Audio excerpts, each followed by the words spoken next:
As the Sector Skills Council for the land-based sector, our role is really to structure the apprenticeship framework for each of our sector areas so that not only is the subject matter covered and all the skills required, but also numeracy, literacy and other skills that businesses are looking for, that whoever takes on apprenticeship, actually all those skills are covered during the actual process of achieving that apprenticeship.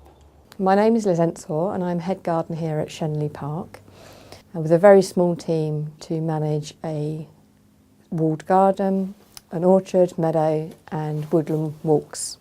We didn't set out to employ an apprentice. We had 2 members of staff that we wanted to have trained, and when looking at all the options available, the apprenticeship scheme was by far the best that was going to give us the training that we needed them to have. While you're at college, you're learning the theory, then you're coming to work and you're learning the hands-on and practical.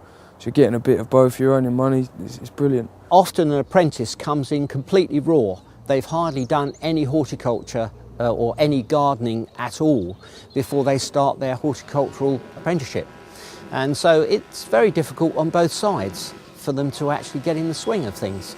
But with the college training 1 day a week, both theory and practical, and their experience within the workplace, and people like myself as assessors coming out to see them, that all links together as one big jigsaw puzzle to actually get them interested and get them enthusiastic in horticulture. Some employers may be fearful that they send their employee on an apprenticeship training scheme.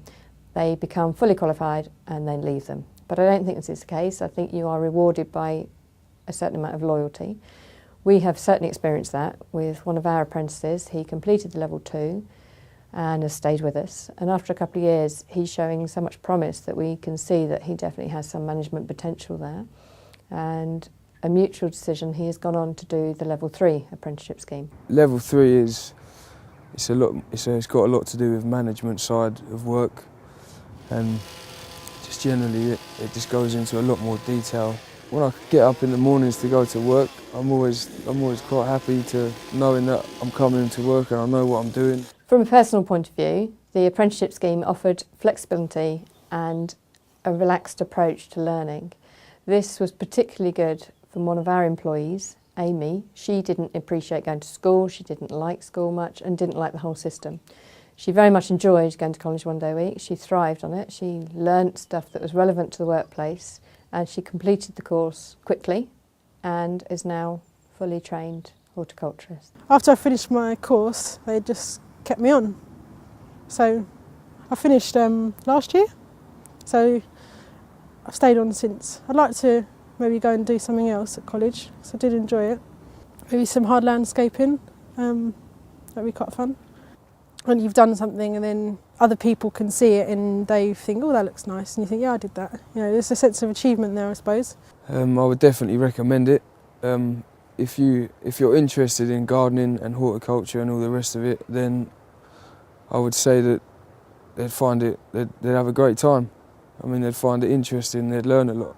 It is good value for money, not just in terms of money, but to remember that you are not having to train them yourself, so you're not using up a member of your own staff to train them, because they are being trained by the college. So it's not just in that it's cheap to send the apprentice to college, it's saving you money because someone else is training them for you. I think now that we have had these 2 apprentices, it is the way forward for us, and if any time we have the opportunity to employ more people, we would certainly look to go down this apprenticeship route.